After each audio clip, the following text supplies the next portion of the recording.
Lehitimong Triskelion, kami yon.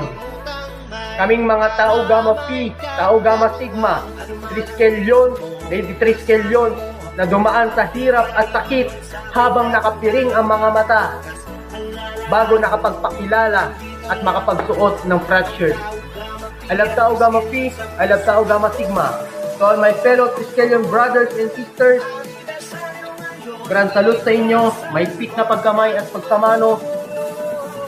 At sa mga kapatid na Siaki, sa mga Ilocano, agbiag kayo amin. Sa mga kapatid na Acro, long live Acro, Alpacaparo, peace, no war, and all the fraternities in the Philippines.